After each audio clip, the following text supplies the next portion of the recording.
the midweek Mac and Mac attack here on Bird 365 with John McMullen and Jody McDonald. I am told that my partner is wearing a dark blue turtleneck today. I can't tell colors anymore. I don't know if it's the color here on our YouTube feed or my eyes are going bad. Yours truly in a dark gray. Neither one of us in black today. That's a good sign. We're both up about the upcoming draft, right, Johnny Mac? Yeah, and the sun is out. This is an important draft for your Philadelphia Eagles, Jody McDonald. Even though there aren't 3 first-round picks any longer, was the most important draft in franchise history. Now it's just super important. Right. It's still rather important, but they never had 3 first-round picks, never made 3 first-round picks, and they're not going to make 3 first-round picks this year. Or are they? You never know. Yesterday, while you and I were on the air on Birds 365, I've mentioned this before. Every day I got the TV on at 7 a.m.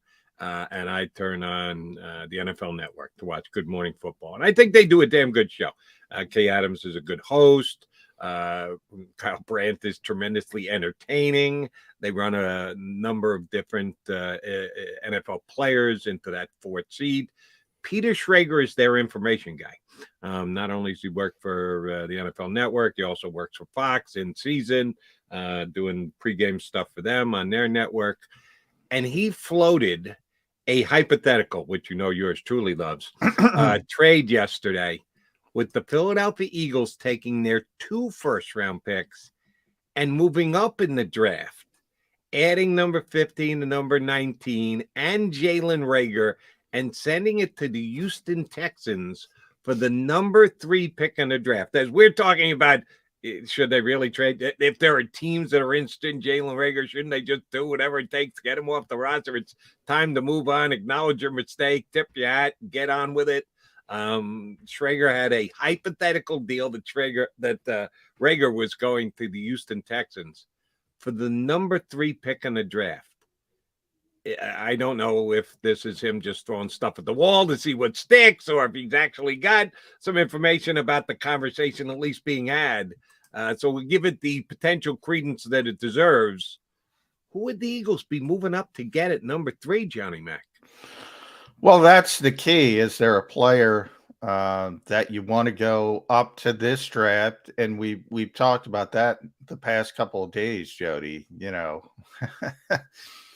when you hear the word deep, it's usually code for something. And maybe the code is, hey, the top of this draft isn't nearly as talented as it typically is in a normal season.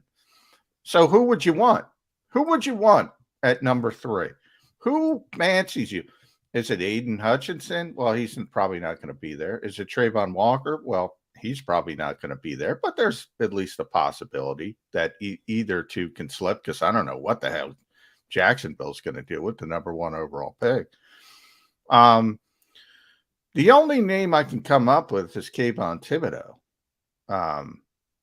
who is maybe the most talented. In fact, I would say the most talented, just from a pure ability perspective, probably the best of all the edge rushers. Is it worth going up that high? And by the way, you know, I love how people put in Jalen Reagor. You know, toss his butt into the deal. Yeah. I mean, no offense to Peter, but I mean, you know, you're not getting stuff for your own, you know what, you're putting out at the curb. If you put something out at the curb, somebody's going to take it. They're not going to give you something for it. You mean they don't leave any money under the rock that's out there on your front lawn? You can keep checking, but and you know, if you go by the trade charts, and you know, people say Jimmy Johnson's trade chart is outdated. There's some new ones around there, but 15 and 18 doesn't even get you to 3. So I guess that's why he threw Jalen Reagor in. Right. Typically, the only reason you go up that high in the draft, and our buddy Sheil Kapadia has his, which I like, I think it's 7 ways to not screw up the draft he does every year. One of them is, if you're trading up that high, it better be for a quarterback. So you're not trading up for a quarterback. So roundabout way of saying this doesn't make a lot of sense to me, Jody. I could see them targeting a specific player moving up a couple spots like they did last year with Right. Devontae Smith. If they have a group and they think they're going to get him at 15 and all of a sudden they start coming off the board like what happened last year, then you got to show a sense of urgency and maybe go up a few spots to ensure you get the player you want before there's that significant drop off in your mind. The only reason I'm going up to 3 is to get a quarterback.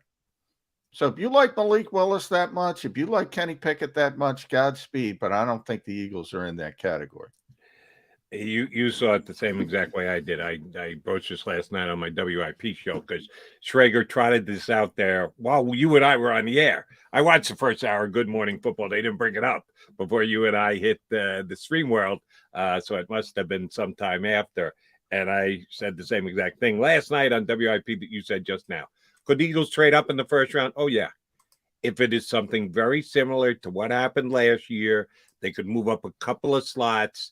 They're not trading 2 1s to get the number 3 to get Sauce Gardner. Now, I know there are some people in town that think Sauce is the next coming of Deion Sanders and is going to reinvent the shutdown cornerback term, which for me doesn't really even exist in the National Football League. The Eagles are lucky, and they got Darius Slay, who's one of the better cornerbacks in the entire NFL. Is he a shutdown cornerback? No. The best cornerback in the National Football League right now might be Jalen Ramsey. The way that I've always thought of and defined shutdown cornerback is Jalen Ramsey that? No. And if the best cornerback in the league isn't a shutdown quarterback, that tells me there are no shutdown cornerbacks in the National Football League. It doesn't mean that the talent level at that position is dropped.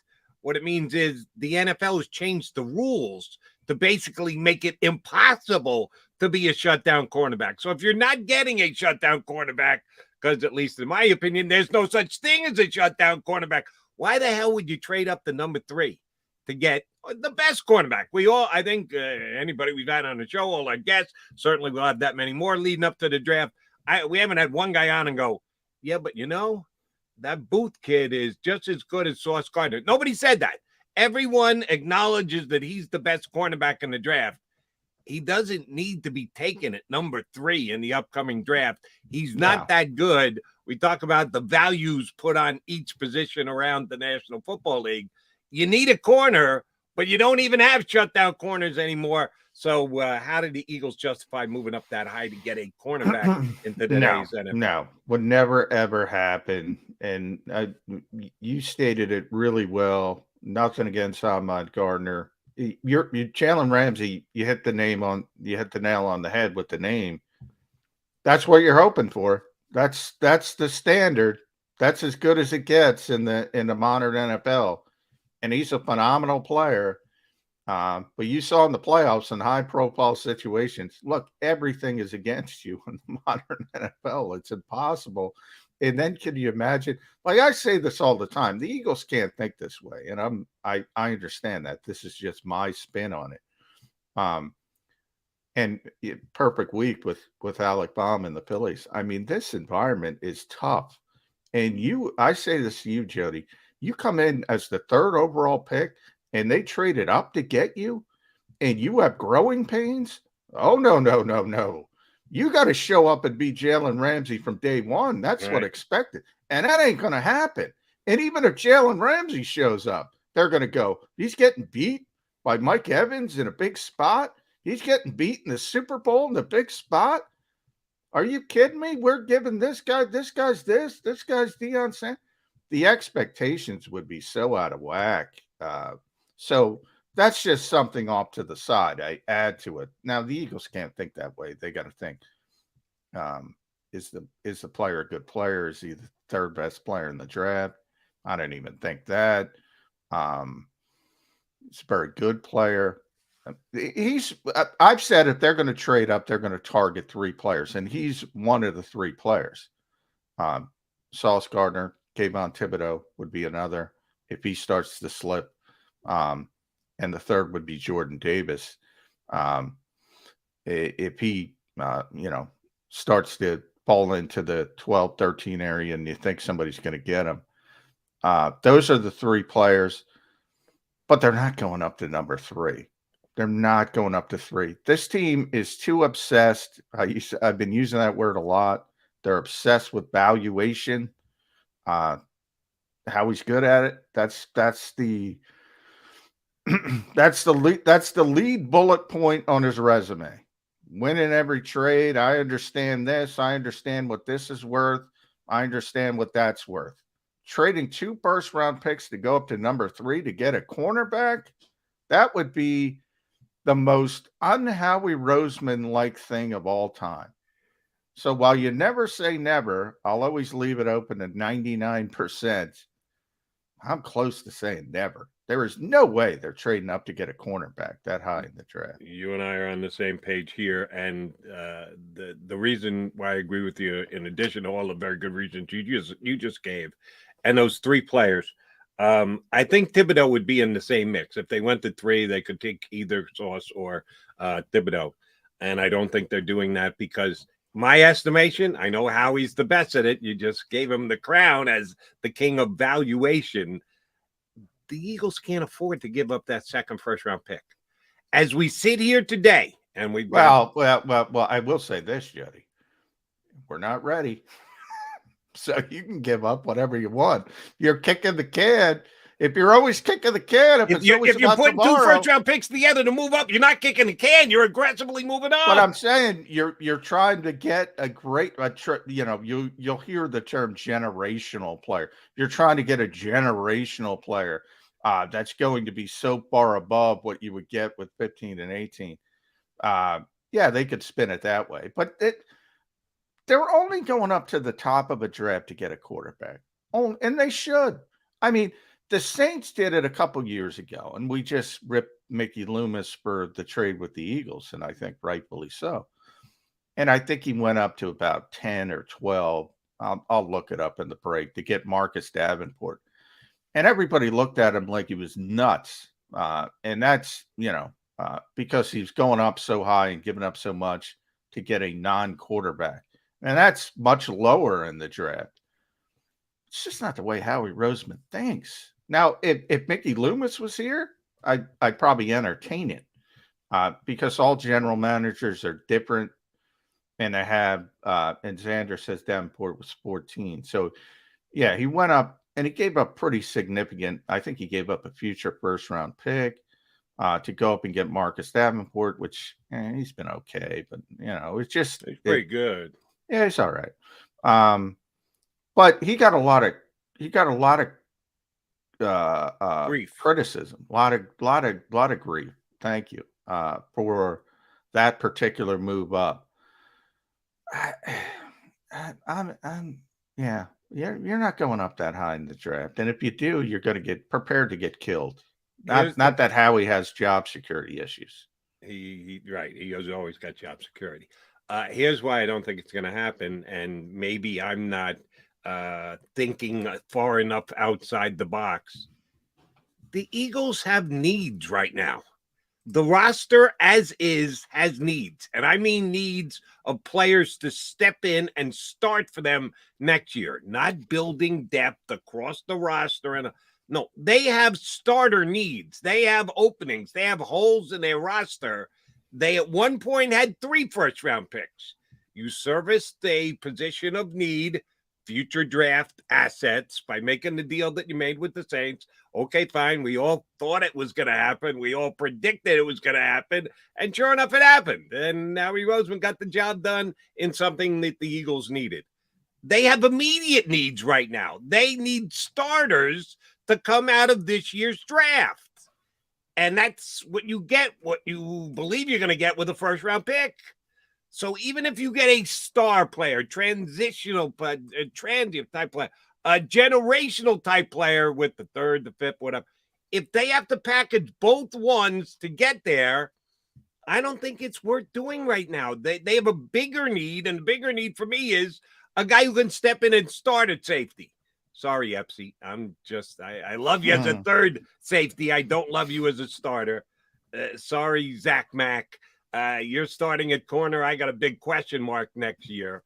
They probably could hold down the fort at defensive end this year, but certainly for the future, Derek Barnett doesn't do anything for me, but that's a position of need. They have several across this 22-man roster of immediate needs. You believe you can fill 2 of them with 2 first-round draft picks in the first 19 in the draft. If you trade up to get 1 player, I can do simple math.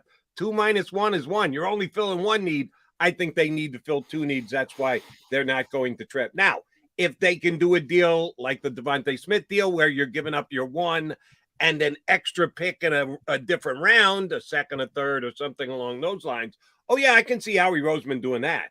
But do you think they can afford to give up a starting player? If you believe you're getting the starting player with the 19th pick in the draft, do you think they can afford to do that? Well, I think it depends. If you think and it's 18 now because of the Saints trade. If you think there's another starting level player you're going to get at 18, so that kind of is really,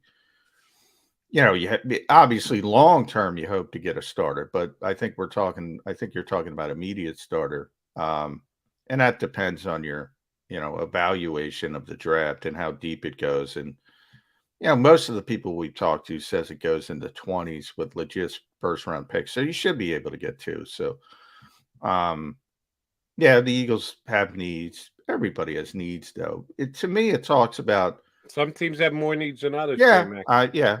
But it talks about, do you think this is, and I hate the term, and I always say to my buddy Jack McCaffrey, I hate the term generational talent because people overuse it to a ludicrous degree. You can't have generational talent every year. If you have generational talent every year, it's not generational. If you think somebody is that different, then it changes the board. I don't see anybody like that, Jody. I don't see anybody. And by the way, if you want to go up to number 3, forget about the Eagles. Take the Eagles 10 off this. If you want to go up to number 3, you really want Sauce Gardner at number 3, even in this draft, or even Kayvon Thibodeau? If you start bringing in the Evan Neals of the world, who might be the most talented player in the draft, but for whatever reason, maybe he's not as far along as you would like, or who knows what Jacksonville's crazy. Look at Tony Khan tweeting about wrestling. Jacksonville's crazy.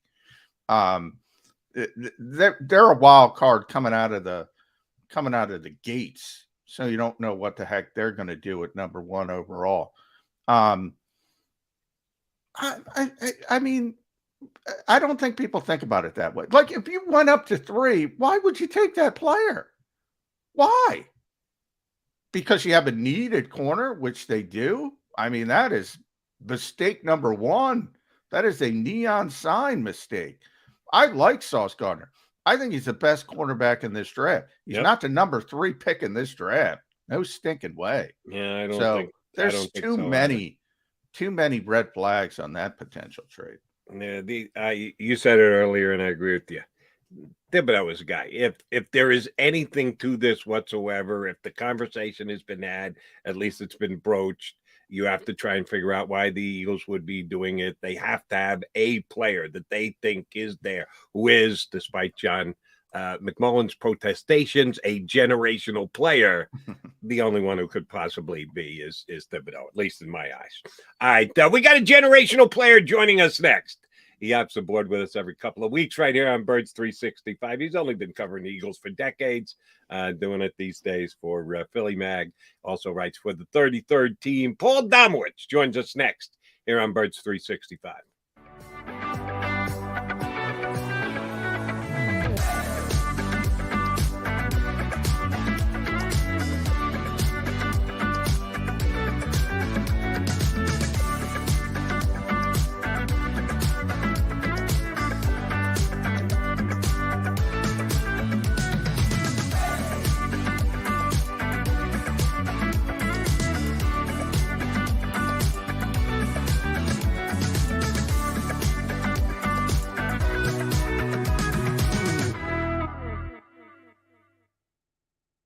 Imagine for a moment that you went to work today, and when you came home, you were catastrophically injured. Your life and your family's life That's what happened to union construction worker Mike Little. I was scared of what the end was going to be, but to be 100% honest with you, I knew I was going to be all right just by talking with Brian. In my heart, I just knew everything was going to be all right. Call the firm and find out why they say, "We got this." Call 215-458-2222.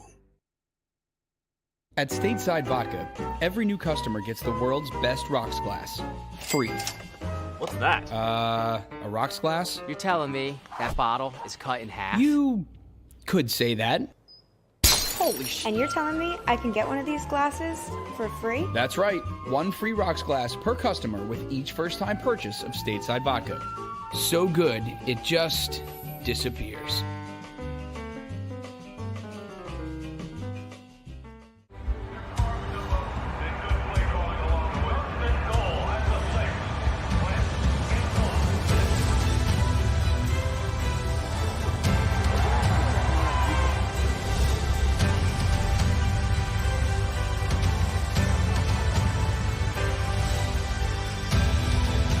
Field of life, First Trust Bank is there for you. Because Philadelphia dreams deserve a Philadelphia bank. Go for the midnight dares. Go for the memories. Go for the view that goes on forever. Go for the bubbles in your bathtub and in your drink.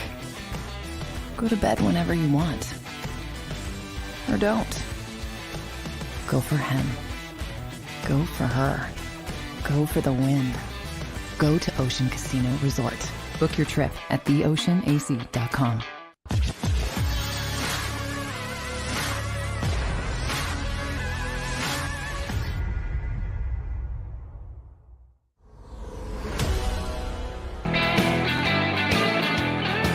Got a Wednesday get together here on Birds 365 with McDonald and McMullen. Joining the fray is our buddy from Philly Mag, 33rd Team. You read him forever in the Daily News.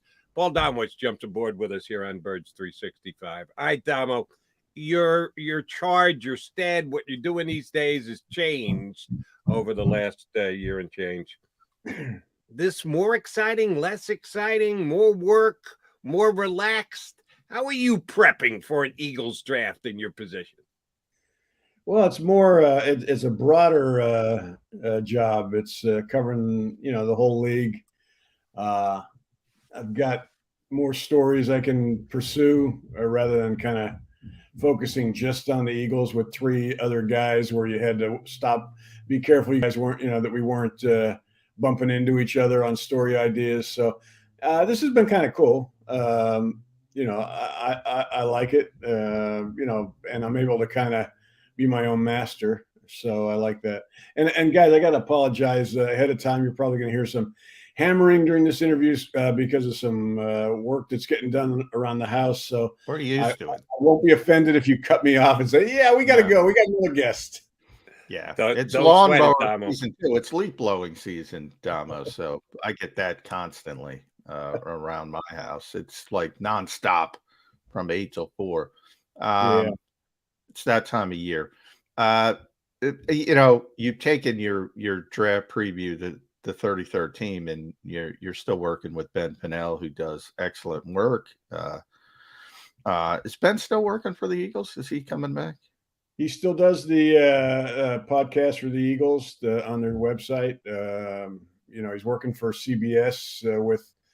He's a producer with their number 2 team, I believe, Charles Davis and Ian Eagle. And then he also works the draft with Daniel Jeremiah. So he's got about 15 hats. So he does a great job, and you guys do a great job. Thanks. I sit down with him for about 3 hours late last month. And the man's got an encyclopedic mind, in addition to the fact that he just his feel for football and for evaluation is just tremendous. So, I went from Mayock, who I worked with for, I guess I want to say 14 years till he took the GM job with the Raiders to Ben, who worked with Mike before that. So it's been, both of them are just, it's been great working with Ben. So you've taken that over to the 33rd team, and you brought up obviously over there you have more of a league perspective. So, Jody and I were just discussing as the draft gets closer, but it starts with number one, Jacksonville, and our old friend Doug Peterson. Not Doug, but I have no idea what Jacksonville is going to do. I mean, that is a goofy organization. So you have Ben at your disposal. Maybe you're still calling up Mike. What the heck is Jacksonville going to do? And then I can get some clarity. And I know you just did your edge rushers. Everybody tilts toward that, but some say Aiden Hutchinson, some say Trayvon Walker. You would think they might take a tackle because they have Trevor Lawrence. I can't get past number one, Damo. Yeah, and you're right. With that organization, who knows? I mean, I feel sorry for Doug. I mean, I think he's in an ideal situation from the standpoint of the expectations down there and the fan base. They're not going to put the kind of pressure on him that he had here. And yet he's working with an organization whose personnel department is a mess, who's made some curious decisions over the last several years. So you never know. As much as I think it'll be Hutchinson, I still think it could be one of those tackles, Evan Neal or the kid whose name I can't pronounce. Yeah, none of us can. The North Carolina State kid. Jody, can you do it? We'll throw it Not to a Jody. prayer. I'm not going to take a chance. I'm smarter than that. I'm But still trying to. Let's test Damo, the defensive end from Penn State. You got to do that. We got to do that. So So give me early in his the morning. last name. Yeah. Oh, forget it. And since I'm not looking at it, I could say Halapoli Bati Baitai. How's Yeah. that? Repetition makes everything repetition. correct. All right, here's the question I got for you, Damo. We were just talking about the Eagles potentially trading up to 3. We know the Eagles have already made a big deal with New Orleans to get a future first-round pick. 8 different teams have multiple picks in the first round. I don't remember that ever happening before. You're a better NFL historian than I. You can either confirm or deny. Is that going to lend itself to that much more fun on draft night because teams have 2? That means there's a whole bunch of teams that have none. Are they going to be that desperate to get back into the first round? How does this unprecedented kind of grouping of picks lend itself to activity by the time we get there 15 days from now? well, you would think it might mean more trades. I mean, teams with multiple picks that have the flexibility to trade, that have things that people want.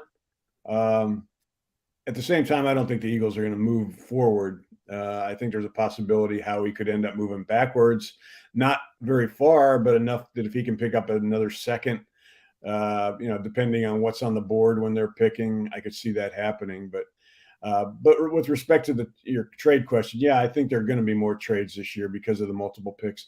And if you'll even look forward another year, I mean, next year, I think right now we're looking already at 5 teams in the first 5 teams that have multiple picks in the first round next year. And I think it's all for the same reason as the Eagles. All of those teams are teams that could be looking for a quarterback. Detroit, even Miami with Tua. I don't think they're completely sold on him. The Eagles, Seattle, I forget who the 5th team is, but it's another team that might need a quarterback. So, this year the trading up and down is not going to be for a quarterback. It's going to be, if there's trading up, it'll be for an edge rusher, could be for one of those tackles, depending on if one of them slides a little bit. But I think Kenny Pickett and Malik Willis, boy, I just, nobody seems to know where they're going to go. You talk to NFL people, most of them don't even have first round grades on these guys, but teams are so desperate for quarterbacks in this quarterback driven league that, as we've seen in the past, they push up guys. So we'll see. All right. I think, a couple things. I did have to look at it. I'm going to say Ikem Ekwonu from North Carolina State. I had to look at it though, Dama. Ekwanu's not that bad. It's the first name. It's Ikem. So I don't know. Ikem. You can go a number of different ways with that. Well, you bring up, so let's go back to the trade. I think everyone looks at, New Orleans saying, what the heck is Mickey Loomis doing? Tremendous from a valuation standpoint from Howie, that's what he's good at. But your first thoughts after the trade, I mean, mine were, they don't believe in Jalen Hurts, no matter how many times they trot up there and say that. Is there any other way to think about it than they just don't trust the quarterback? I think they want to believe in him, John. But you're right. They don't right now. They don't know what to think of him. They're hoping he's going to improve. All indications from his history is that he's going to improve, but how much? Is it going to be enough for them to be convinced at the end of this season that, he's our guy going forward. We found our franchise quarterback. Or are they going to have to dip into that draft, which is why they pushed a first-round pick forward to give them the insurance policy. So, but you're right. Right now, they don't have full confidence in him. They want to, but they don't. I mean, it's like, it's like you want to love somebody, but and you're trying, but he hasn't quite given them the reason to truly believe. For all the good things he did last year, there are other things that you don't know whether he'll ever get the hang of it. The anticipation, the accuracy, things that you absolutely need as a quarterback in this league, and that he has to prove to them this year that he's developed. Damo John, just rightfully so, gave Howie Roseman credit for the deal he made with New Orleans. He almost always seems to win the deal and has a great grasp on valuation. So we give Howie credit for what he's done before when he deserves it. And we also question what Howie's done before when he deserves it. Well, one of the long-lasting Howie Roseman trends, and even more importantly, Eagle trends predating Howie Roseman, is offensive line. They've always believed you got to build it from the inside out. How far are we going to have to wait until Howie Roseman says, I got to get back to basics? Are you kidding me? I've made 3 picks and I haven't taken an offensive lineman yet. We have to take an offensive lineman. It is the strength of the team. That's where their highest level talent is. That's where their best depth is. When you got both of those things going for you, it means you don't need anybody there. But they won't be able to help themselves, will they? When are they actually going to take their first offensive lineman? And could Howie actually do it with one of those 2 first-round picks? I don't think he'll do it with one of the first 2 first-round picks, Jody. But what do they have? 5 in the first 101 picks. I think one of those picks, maybe the 4th or the 5th of those picks, could end up being, depending on who drops, somebody will slide. I mean, they do. You're right. They do have plenty of depth along the offensive line, but their attitude has always been you cannot have enough. I mean, Kelsey's going to retire probably after this season. Lane Johnson's 32, 33. So it's not like you can't continue to stock up. So I think if there's somebody there they like in the late 2nd, 3rd round, I would not be surprised. But I don't think it'll be with one of those first-round picks. Let's say they stand pat in the first round, Tomo. So they take 15, they take 18. You think it's just going to be, seeing how the board falls on draft night? Or do you think the Eagles, everybody talks about need being the worst talent evaluator in sports. But if I said to you, the Eagles are going to come out of the first round of this draft with one particular position, what position would that be? In that first round? Yeah. I still think it's going to be defensive line, John. I mean, if I had to predict right now what those 2 picks will be, I would say wide receiver, defensive line, and not necessarily an edge rusher. I mean, if Jordan Davis is there at 15, I mean, it takes me 2 seconds to grab him. I don't know about but I have no idea if that's what Howie thinks. But the interior line is maybe even more important to them than edge rusher. Quarterbacks are in this league can step up and step away from edge rush pressure. You got somebody that can up the middle, especially a guy like a 6'6", 341 sun blotter like this guy. I mean, everybody looks at him and thought he was just a run stopper. Then he goes and runs a 4-7-3. You know, he played in a Georgia defense that basically had their defensive linemen move out of the way for the linebackers. I mean, they occupied the blocks, and their linebackers, who all ran sub 4.4s, I think, were the guys that made the plays. Well, you know, this guy can get upfield. So, I mean, I think Jordan Davis would be an excellent choice for them. But I think there's going to be a few defensive linemen, edge rushers and interior, that'll be on the board at 15 and 18 that they'll take one of them.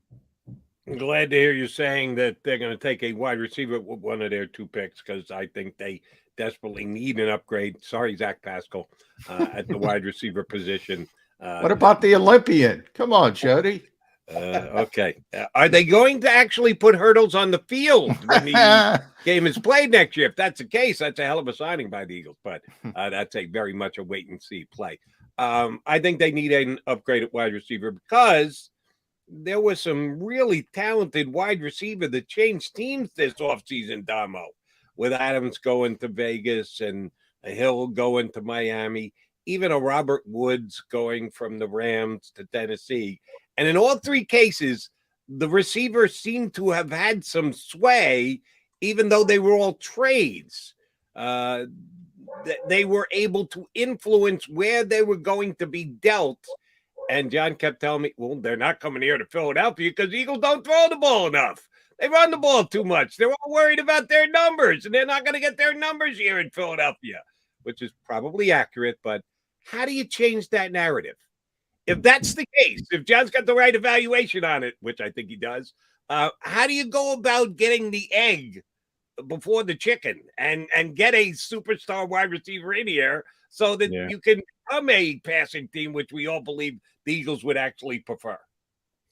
Well, one of the most notable things about all the wide receiver movement and even guys and wide receivers that ended up staying during this offseason has been the contracts they've gotten. I mean, it's just obscene what wideouts now are making. And that's, I think, a factor with the Eagles, because I don't think they're ready to pay that kind of money to a wide receiver. Although they were in the Calvin Ridley sweepstakes until he got caught with his hand in the gambling jar. DraftKings app is tough, man. They give him a free plug. But I mean, I think they would prefer to get another draft pick, like they get another wide receiver in the draft, like they did with Smith, where you've got him for at least 3 years under a rookie contract. So that's why I think it's this is a deep draft wide receiver wise in the first and second days. So I think they can definitely get one. Now the question is, we've seen how he's hit rate on this. It's not good. So whoever they pick, there's going to be some skepticism. But it's a good, there should be some good receivers there at 15 and 18. If I had to guess, I don't know what happens with Jamison Williams, the kid from Alabama. He may be the best wide receiver in the draft, but he's coming from a major injury. Does Howie want to go that route again if he's there? I mean, he did that with Sidney Jones and it blew up in his face. So I think that would scare him off enough that it wouldn't, even if Williams were available. I think a guy like Treylon Burks would seem to be a perfect pick for them. A 6'3", 225-pounder that they could team with Devonta. I'm still not sold on Quez Watkins. He's kind of a specialty player. I mean, a nice guy to run down the field and catch a deep ball once or twice a game. But, you need more productive receivers that can help Jalen Hurts, become a better quarterback.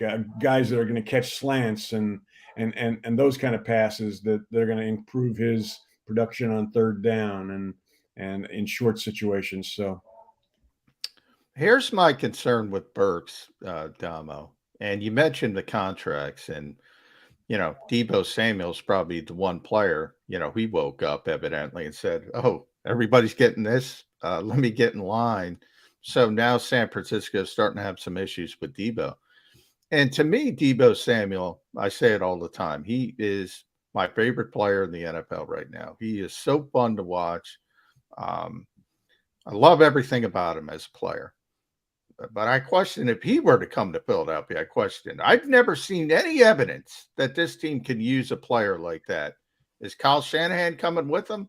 And that's sort of the mold of Treylon Burks, who's going to be that manufactured touch guy, along with being a receiver. I don't want to dip, but I've never seen them, and this is going back different regimes, obviously, being able to take advantage of that type of player.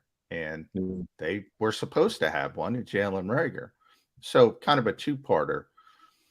Why not just stick with Alabama? Take the kid. You mentioned Sidney Jones, but they took Landon Dickerson. He was injured. He worked out. Good point. Let Nick Saban do the developmental work. Bring in Jamison Williams. And, then Jalen Reagor, I want your percentage of May 1st is Jalen Reagor on this team. Give me a percentage. I'm going to say no. I'm going to say he's going to be thrown into some draft day trade. But it's not. It's going to be like for a bag of balls. He's not going to influence a big trade. But they've got for his sake and theirs, he needs to be out of sight, out of mind. So I think in any trade talks they do on draft day, they're going to say, "Hey, how do you feel about Jalen?" I want to flip it to the other side of the real ball quick, point. Jody. The manufactured touch thing. Why do you think this team has not been able? I mean, it's all over the league, and they just can't seem to figure it out. Yeah, and a couple of years back, I mean, they understood that this was going to be a bubble screen league, or is a bubble screen league, and that's one of the reasons they got Reagor. They thought he could be that guy instead of Justin Jefferson. I mean, that was one of the many reasons they thought this was a better move. And yet, every time they ran a bubble screen last year, it was like, it was torture. Early on, they seemed to work a little bit, and then, it's hard to explain. They've got athletic. They've got an athletic center, athletic tackles that can get out there. They've got some decent wide receivers that can block. So I don't know why that part of their offense didn't work, but it's if they bring in somebody like Burks or Williamson, they've got to. I mean, it's going to be up to Sirianni and his staff to find a way to get these guys to produce for Hurts, or vice versa, for Hurts to get the ball to them. All right, Damo, I want to flip it over to the other side of the ball for a second and ask you a defensive question.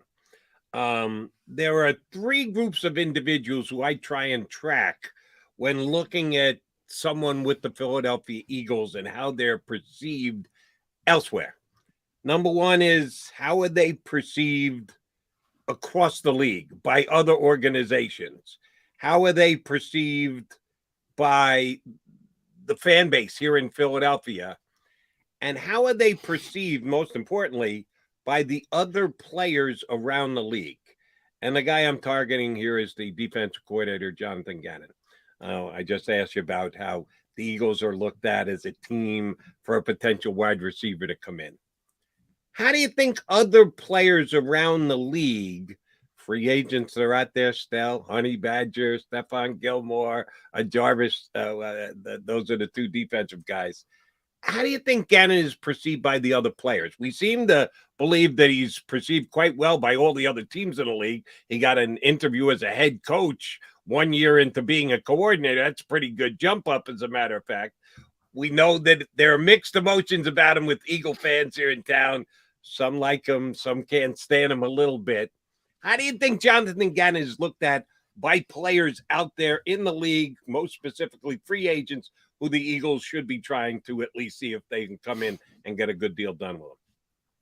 Well, I think it probably depends on the position. Guys look at how. I mean, when they're a free agent, they're looking at, and they look at a team that's interested in them. They're looking at how that team would use them, and I think that's a situation with Matthew. Would be the situation with with any defensive lineman they've been interested in. When they sold Reddick on Philadelphia, well, they already had the advantage of this being his home. But I think they also said, hey, we're going to use you more as an edge rusher rather than off-ball guy. although I think they will use him some like that. But so I think, I don't think I don't think people have had players have had enough of a there's not enough of a book on Gannon for them to say this is what he's going to do with me or with that where I don't want to go there because he's this kind of coach. They're just trying to figure out where they fit in. I mean, a lot of people criticized Jonathan last year at times because of the whole bend but don't break thing. I just felt early on he had no faith in most of his players, or he didn't know them well enough to know whether they could do the job. I think as the season went along, he found out which guys he could count on, which guys he couldn't, and started changing a little bit. So, I mean, I think he's a good defensive coach. I think he'll be a better defensive coach this year than he was last year. But again, it's going to come down to the talent he's got. They seem to be improving. They're better at linebacker from the moves they've made. It's going to, it's always about the rush. How much of a difference will Reddick make? Will Cox be any better this year? Cox is the guy that Gannon kind of clashed with.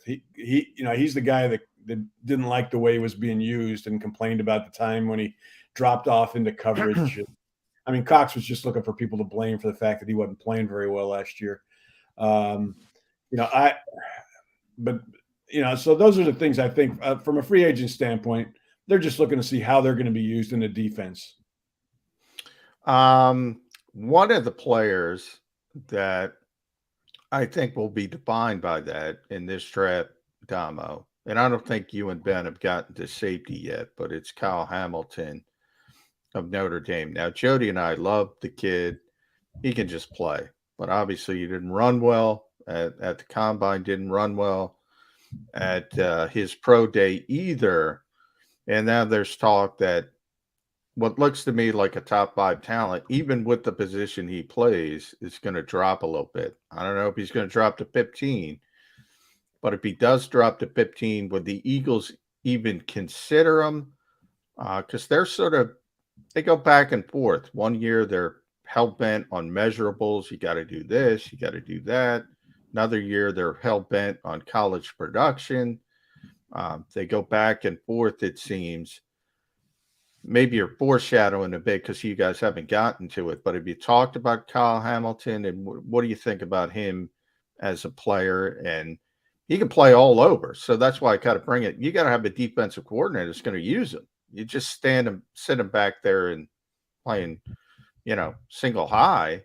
Yeah, you probably don't want him, but you're wasting that kind of talent. You think the Eagles have the ability to take advantage of it? You think they would consider Kyle Hamilton?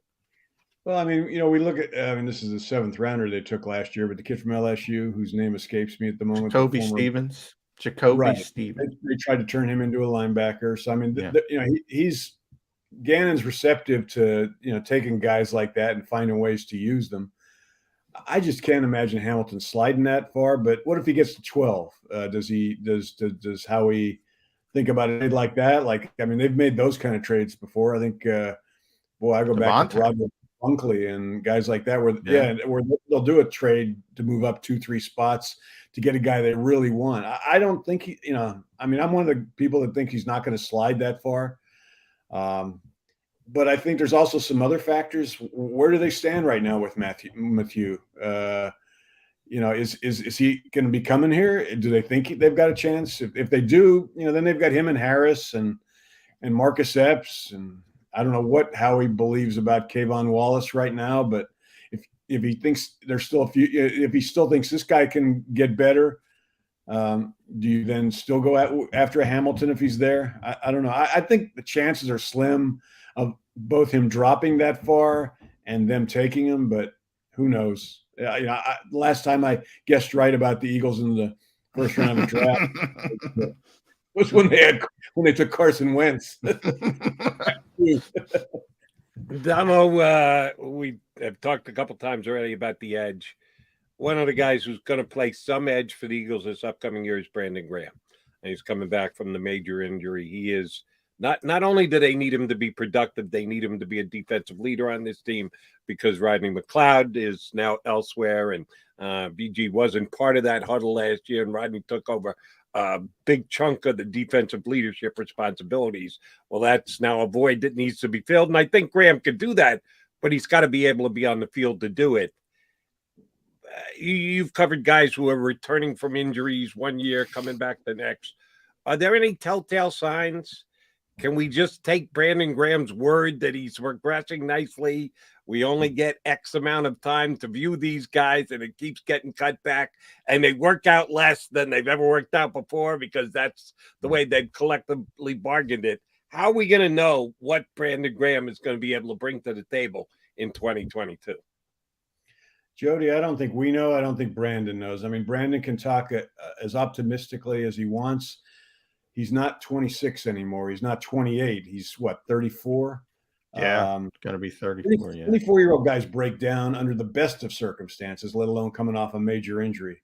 So, I mean, the chances of him playing 16 games this season and playing at a high level, I mean, I love Brandon, but the chances of that happening are of him being an elite player like he was before he got hurt and playing all season without getting hurt are minimal. So, they're going to have to watch his snaps. That's the only, you got to do that with a 34-year-old guy coming off a major injury. And that's going to mean he's not going to be on the field as much. I think regardless, he's going to be a tremendous leader for them in that locker room. I think they've got to be a little bit, and I think Gannon will be a little bit more creative this year with moving guys around, especially, let's say they get Jordan Davis. Then maybe you move Cox outside occasionally. Maybe you use Milton Williams on the edge more. You can do that kind of stuff when you've got a 341-pound guy lining up next to Javon Hargrave. So, and that would allow you to take some snap stress off of Brandon. But but to your original question, I'm not optimistic that he's going to stay in one piece and have a Pro Bowl season. Yeah, 34 at that age. But anybody can do it. It's Brandon because he works so hard. Such a great athlete. But when you start to lose explosion at that position, it's got to be a concern. And that's why I think edge rusher is so important for the Eagles. But I'll end it here with you, Damo. I've been ending it here all week with people because I find it interesting. But follow Paul on Twitter at PDamo. The 33rdteam.com. He's doing his positional breakdowns right now with Ben Fennell. Those are great. The Eagles were bad on special teams last year, Damo. And Aaron Cepas, if it were an 8-game season, he was pretty solid. Problem is he plays 17 now. So the Eagles might need a punter. The best punter in a generation, Jody, I'm using that correctly. Generational talented punter. Would the Eagles ever consider it? I mean, they're a team that goes for it on fourth down all the time. So it's even less valuable than normal. But this kid's different. Day two, any chance of a punter, Matt Araiza, coming to Philadelphia? Well, they've got the 5 in the first 101, which gives them flexibility to be a team that thinks outside the box. It's an important part of their game. I mean, field position's big, and they've lost field position battles, game in and game out over the last couple of years. So I wouldn't put it past them, and I wouldn't criticize it if they did. I mean, if you've got a guy that you think can be a game changer, even if you are a team that goes for it a lot on fourth down, I would consider it. All right, Damo, last one for me. I'm going to give you 2 pieces of information / opinion generated by yours truly, and I need you to put it into an Eagle perspective, okay? Daniel Snyder's in hot water. Congress is looking into him about irregularities with declaring income coming in from other teams and gate receipts and the like. We know he's already in hot water to begin with because of all the issues, sexual harassment and whatever with the team. The NFL is going to have to take a stance with Daniel Snyder. If it could go so high as to, say, forced to be sell a team like they did with the Panthers owner, so be it. But Daniel Snyder's, the water's getting even hotter in D.C. for him. And I saw a report today that the Giants are interested in Sam Howell, the UNC quarterback. another ACC quarterback who can't play. Good news, bad news for the Philadelphia Eagle on those two fronts. Is it a good thing or a bad thing that Daniel Snyder could get kicked the hell out of the nation's capital? And if Sam Howell, who, according to John, there are some people in the Eagle organization that like Sam Howell, if the Giants are the team that grabs him, is that good news or bad news for the Eagles? Well, first point, I think it would be bad news if Snyder gets kicked out, because I mean the man's a complete idiot who's held that franchise down for 20 plus years. But I think it's a realistic possibility. You know, you can mess with, you can do all the, you can do anything, but you can't mess with the money.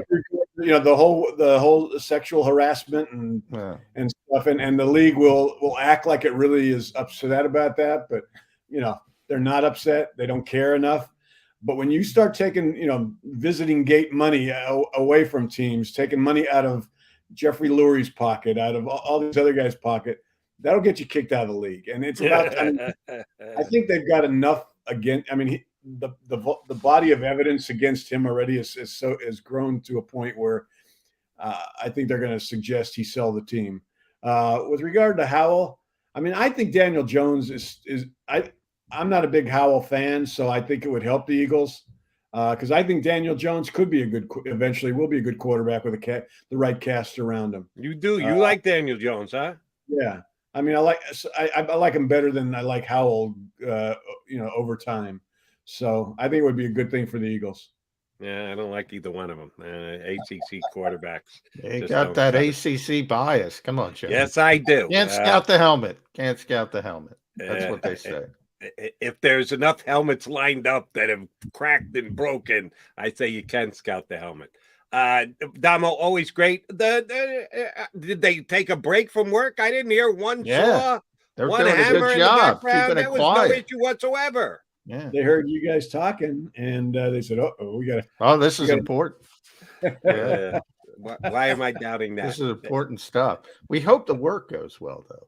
Thank you. They're working quickly. We're getting our house recited, and I thought it was going to be like 4 months before that. From experience on other jobs that we've had done, I thought it would take that long before they get out here. And they called like a week ago and said, "Hey, we'll be there Monday." So tomorrow will be their true test, though. We're babysitting our grandson, who's 8 months old, and I don't think he's going to take too kindly to the hammering, but we'll see how it goes. Okay. Yeah, you had a couple of babies Law today. showing up tomorrow for you because You betcha. Damo, thanks, bud. We'll get you up as soon as the draft's over and done with. Get your analysis then. Thanks for leading into it with us today. You bet. Care, guys. Paul Dunwich from Philly Mag and the 33rdteam.com giving us some draft perspectives, specifically Eagle draft perspective. All right, coming back, Johnny Mac, Jody Mac, the Mac of Mac, Birds 365 guys. We'll get another mock guy up next hour. Ryan Wilson from CBSSports.com and CBS HQ will come on, give us some draft insight and info. We'll come back. I got a couple more things to run by my partner, John McMullen, next here on Birds 365.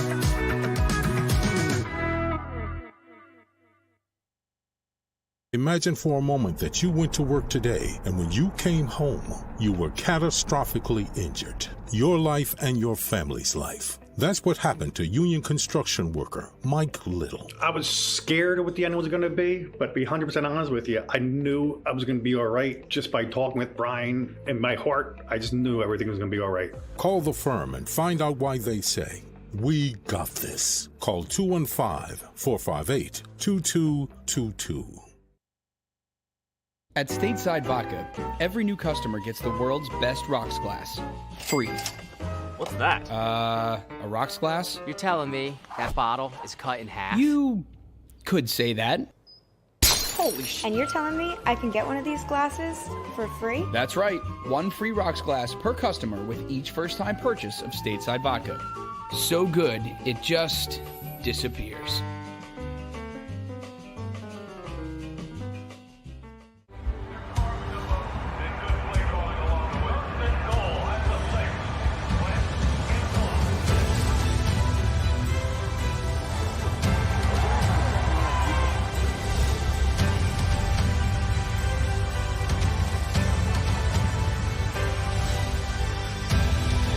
On the field of life, First Trust Bank is there for you. 1, 2, 3. Because Philadelphia dreams deserve a Philadelphia bank. Go for the midnight dares. Go for the memories. Go for the view that goes on forever. Go for the bubbles in your bathtub and in your drink. Go to bed whenever you want. Or don't. Go for him. Go for her. Go for the win. Go to Ocean Casino Resort. Book your trip at theoceanac.com.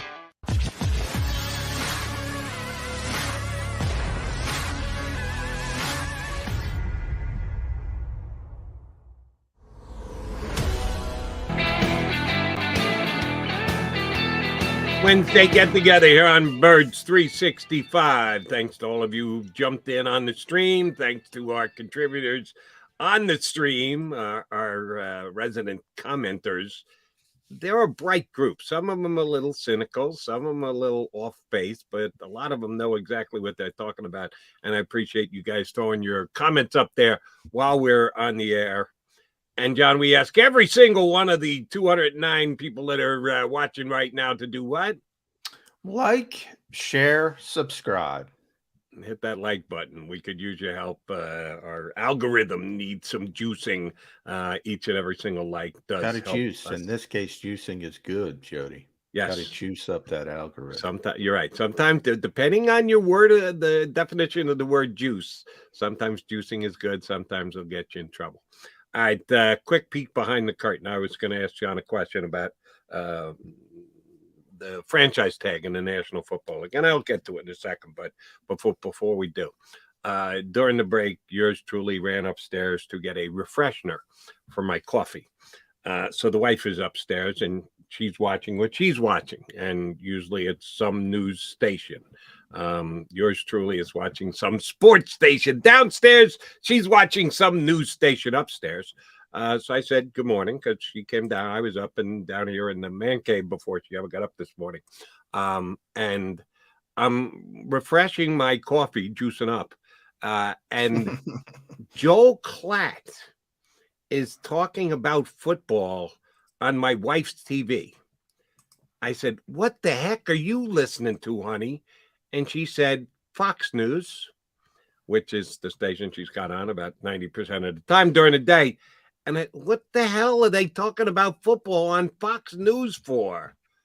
Oh, the USFL is arriving. And that, yeah.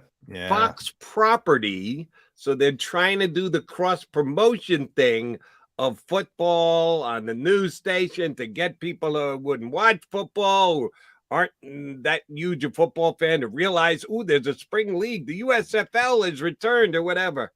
So I just thought it was very funny that my wife's up there and she's on her phone while she's at it. But I'm more listening to her TV than she is because Joel Klatt's talking about the upcoming USFL season.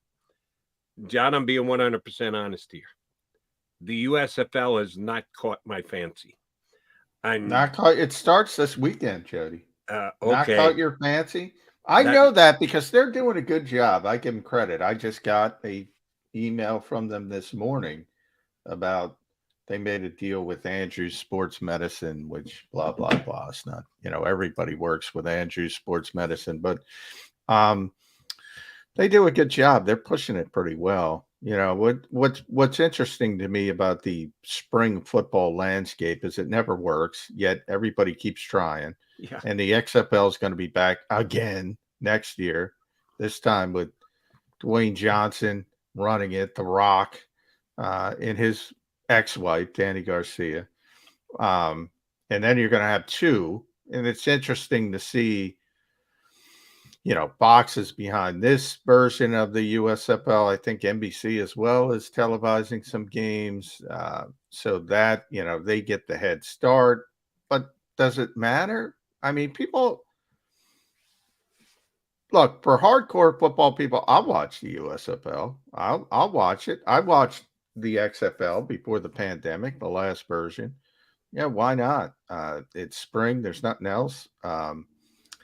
See, but that's the problem. Maybe there's nothing else for you, and you get paid handsomely for talking about football in several different areas, talking about and/or writing about football. For a guy like me, I need to talk about all sports. Yeah. So if there's a baseball game on and a USFL game on at the same time, I'm watching the baseball game. If there's an NBA playoff game and a USFL game on at the same time, there is no question I'm watching the NBA game. You have to be a pretty big, diehard, just stone cold football fan to watch a USFL game in the spring. It's only hardcore fans, and that's not enough. People aren't going to pay for a minor league product, and ultimately, and by people I mean television executives when they figure it out, and fans themselves. I mean, look, minor league baseball, I love going to minor league baseball games. It's just fun. I love going up to Trenton when, the Yankees affiliate was there. And I forget who the affiliate is there now, but it's just a fun atmosphere. Minor league, but it's not, people aren't going to sit and watch it on television. They're not going to, if you want to have fun on a nice day and enjoy yourself, it's that kind of thing. Leagues, even the original USFL, which tried to sign and did sign some pretty significant players, even that can't compete. If you want to go way back to the ABA in basketball, they had a ton of great players, starting with Julius Erving. They couldn't compete. People are only going to get behind what they see as the number one product. And, that's what Tony Khan is trying to do in wrestling. Good luck. Good luck, buddy. He's losing it on Twitter. I mentioned it before. And you got to worry about the Jaguars. Maybe concern yourself about the Jaguars. It's not easy to compete with the brand, so to speak. And the brand in football is obviously the NFL. Now, the interesting thing about the XFL, and whether it's Dwayne Johnson's name or whatever, as maybe the biggest star in Hollywood, he's been able to get something that other people haven't been able to get. And that's some relationship with the NFL. They're doing some things with the NFL. The NFL is teaming up with the XFL to try some new rules, to test out officiating when it comes back. They just made a deal with the NFL alumni to try to get a better path forward for players. So they have a good relationship with the league. Maybe that helps them a little bit, but nobody's going to sit and watch minor league football. And by nobody, I mean casual fans, and to the point where it becomes a success. We've been through this 100 times. Yeah, and it doesn't ring the bell for me. It may for others, and God bless you, that big a football fan. And here's why I at least understand them trying, but if they had consulted with me, I would have told them, yeah, it's not going to be enough to move the needle. I think at least in this particular case with the USFL and then deciding to come back, I think a big part of it had to do with gambling. That because it is so now widespread across the country and so many states have legalized gambling and apps that you can get action in on your phone, you don't even have to go anywhere to go place a bet, that they thought that would be enough to drive interest to the sport, to the teams, that if you've got action on a game, well, then you're that much more likely to tune into the game on TV and or spend whatever the 50, 60 bucks it is for a ticket to go, even for a minor league game. Do you think they're going to get action? Do you think people are really going to bet on USFL games, that they're going to do their research to learn? Here's why it annoyed me. It seemed to be like they were generalizing the betting public out there, that people just bet for the sake of betting, that they have to have action. There is a percentage, of course, that are just degenerate gamblers, and they probably actually have a problem that they're doing something like that, having action for the sake of having action. I think most people try and make rational bets, well-educated bets to try and win and make money. I don't know any of these USFL players. I don't know who's good. I don't know Brian who's got Scott, a good baby. roster. Philadelphia Stars quarterback. Yeah. I mean, nobody does. Yeah, gambling. I mean, the AAF, if you remember that, the Alliance of American Football, whatever the heck it was. My buddy Gary Myers was a consultant for them. Dick Ebersol's kid, Charlie Ebersol, probably took some people for a ride with that, to be honest. But they made a big thing about gambling. They were going to have this state of the art app that nobody else had, and they built the whole foundation on that league of people gambling, essentially real time gambling. Oh, this app has never been done. They made such the intellectual property of this app is going to be sold for blah blah. They were con men, to be honest. But in the NFL, for all the talk of gambling, and that's a big part of it, and don't get me wrong, and there's talk about this explosion in gambling money. The only reason the NFL fought gambling for so long is because they didn't see how they were getting their piece of the pie. They don't want to make other people money. They want to make themselves money. So until they could get involved, they wanted no part of it. And that's understandable as well. But I've always thought the NFL, when it comes to TV ratings, and that's what drives everything, TV rights fees, you need casual fans. That's why the NFL is popular.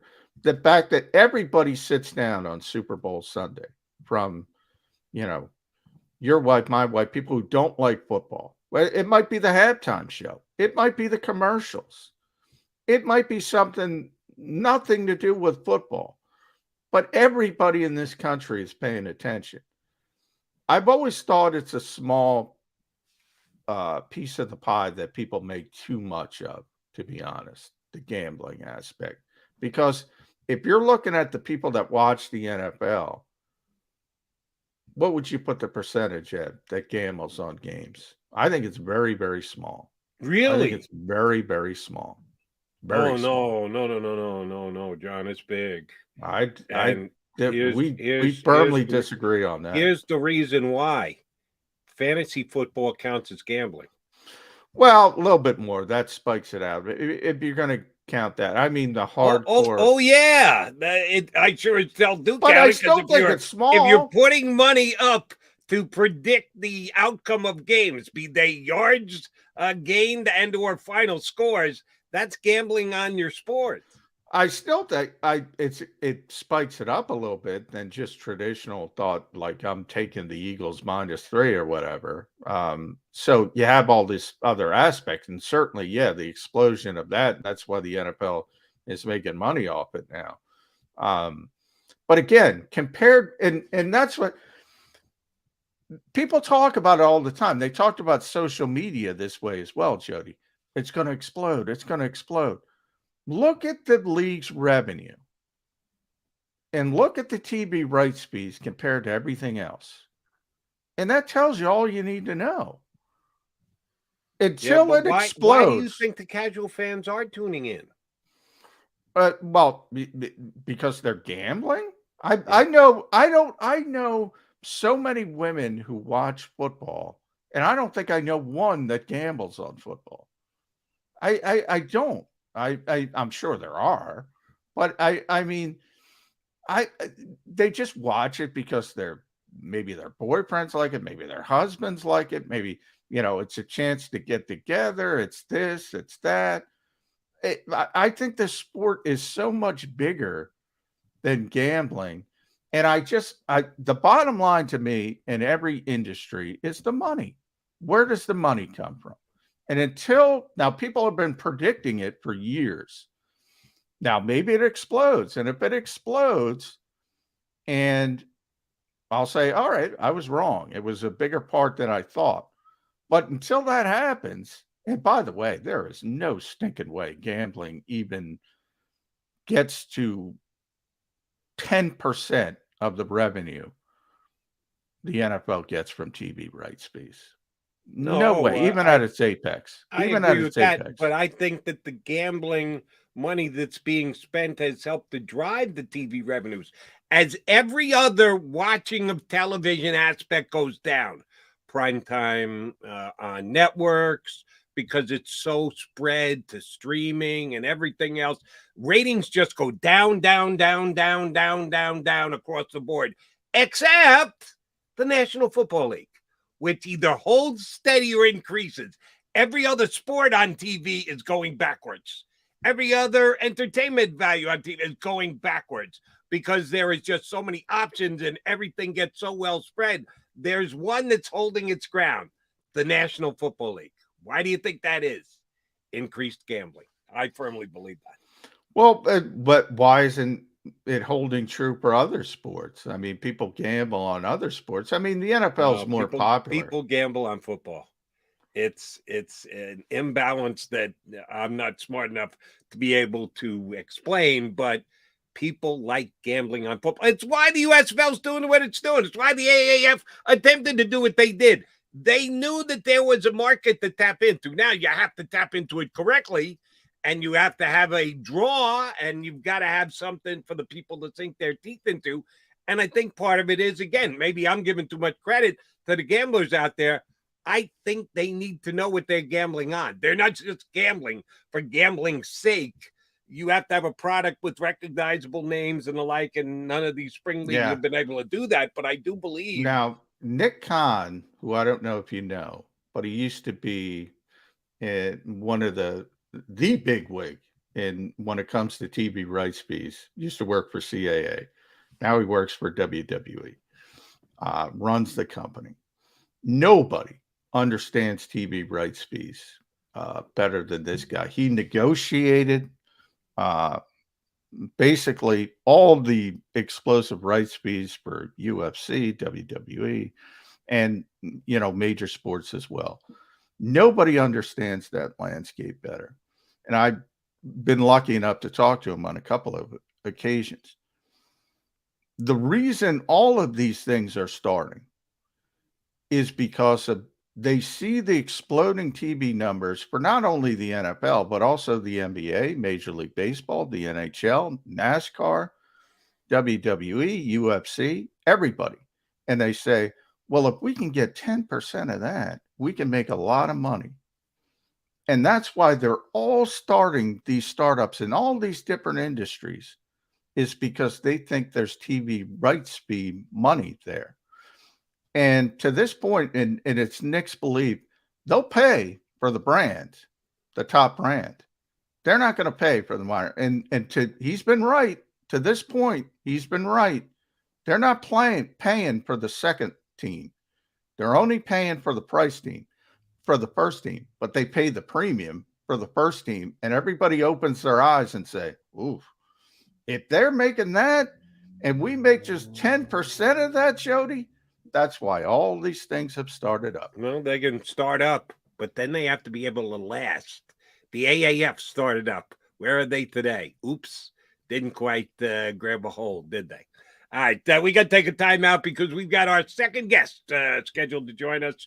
We're going to jump back into the football conversation. We got off in a little bit of a tangent, down a little bit of a rabbit hole.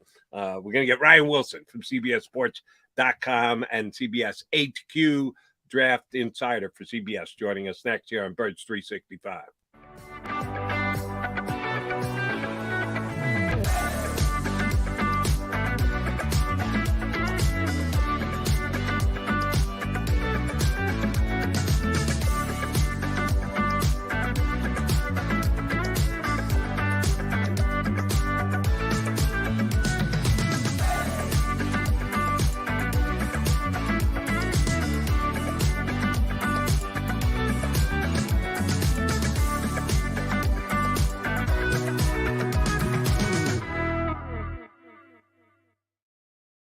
Imagine for a moment that you went to work today and when you came home, you were catastrophically injured. Your life and your family's life. That's what happened to union construction worker Mike Little. I was scared of what the end was going to be, but to be 100% honest with you, I knew I was going to be all right just by talking with Brian. In my heart, I just knew everything was going to be all right. Call the firm and find out why they say, "We got this." Call 215-458-2222. At Stateside Vodka, every new customer gets the world's best rocks glass, free. What's that? A rocks glass? You're telling me that bottle is cut in half? You could say that. Holy shit. And you're telling me I can get one of these glasses for free? That's right. One free rocks glass per customer with each first-time purchase of Stateside Vodka.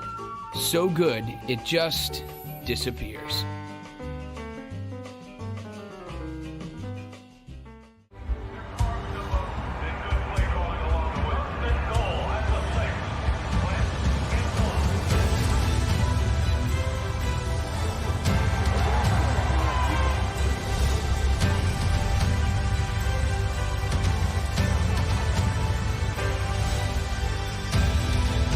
Field of life, First Trust Bank is there for you. Champions on 3. 1, 2, 3. Because Philadelphia dreams deserve a Philadelphia bank. Go for the midnight dares. Go for the memories. Go for the view that goes on forever. Go for the bubbles in your bathtub and in your drink. Go to bed whenever you want. Or don't. Go for him. Go for her. Go for the win. Go to Ocean Casino Resort. Book your trip at theoceanac.com.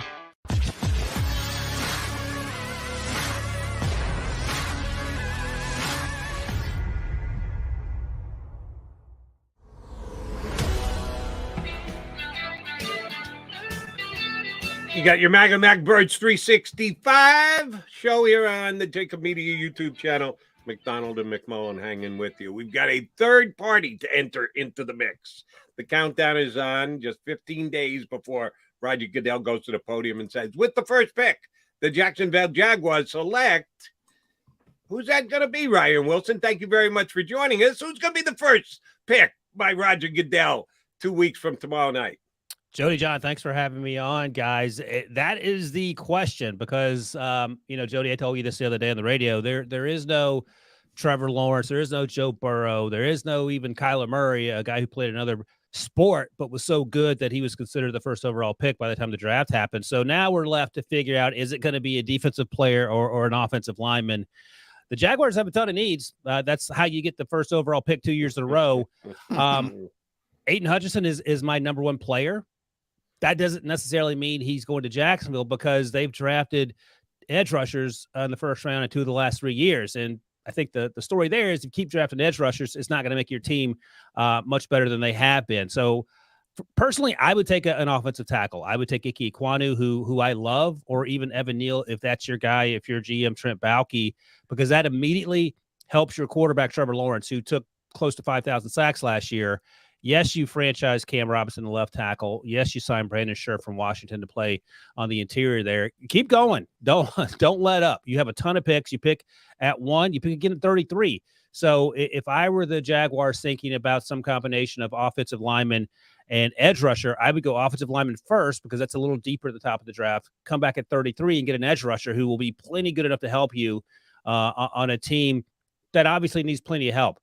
That said, Travon Walker's name I haven't even mentioned out of Georgia. He's going to be in the conversation as well. So I think it's going to be down to 3 guys, Aiden Hutchinson, Travon Walker, and then whether you like Evan Neal or Ike Ekwonu. It sounds like listening to the sort of media, social media, draft media tea leaves, which at this time of year you really can't trust, that it's going to be on the defensive side of the ball. But, man, the Jaguars have no reason to tell people what they're going to do. So I think that offensive lineman is very much still in the mix. Ryan, I'm going to give you a fourth option for Jacksonville. Trade the heck out. Could they trade out?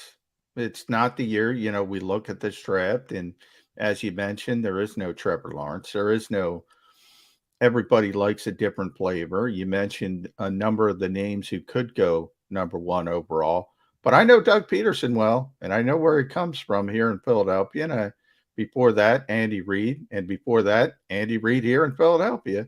And the Eagles like offensive linemen. But Jacksonville is such a wild card because Trent Baalke, as you mentioned, Tony Khan's out there, playing wrestling. We don't know what they're going to do. It's rare that you have such a wild card at the top of the draft, but why don't they just trade out if the option is there? Yeah, I mean, that's the best case scenario. I was talking to someone in the Jags organization at the Senior Bowl, and they said, man, I hope these quarterbacks ball out this week because we would love to have the opportunity to get out of here.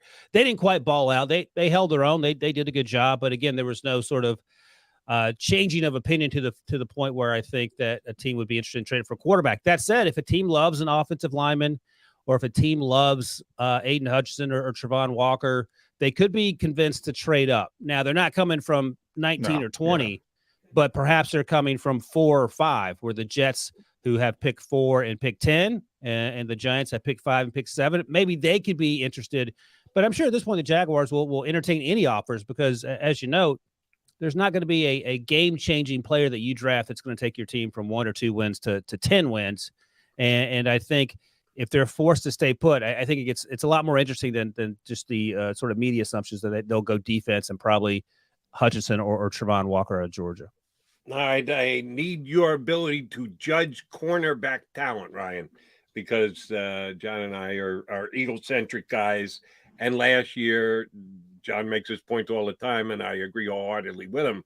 The Eagles, when the draft got to a particular spot, had 3 guys they wanted to get their hands on who were still left on the board, 2 of which were cornerbacks and 1 of which was a wide receiver. And the cornerbacks went back-to-back picks in the first round. They said, we better go get Devontae Smith. So they moved up the 2 spots to get him. The 2 cornerbacks that went in the top 10 last year, coming into the draft, better than Sauce Gardner, pretty much equivalent to Sauce Gardner, not as good as Sauce Gardner. Everybody wants to see the Eagles somehow finagle a way to get their hands on Sauce Gardner. How good is he? How aggressive will the Eagles have to be if they want to move up and take him? Couple of picks, 5 picks, 10 picks. How far is it going to take for the Eagles to be able to get in a position to take Sauce Gardner, and should they? Well, first things first, you can thank the Saints for that insane trade where the Saints, I don't care which chart you use, didn't win that trade. I mean, the amount of stuff they gave up to get up, move up a few spots, and still don't position themselves for an offensive tackle if that's the plan, and they may not position themselves for wide receiver if that's the plan. We'll see what happens.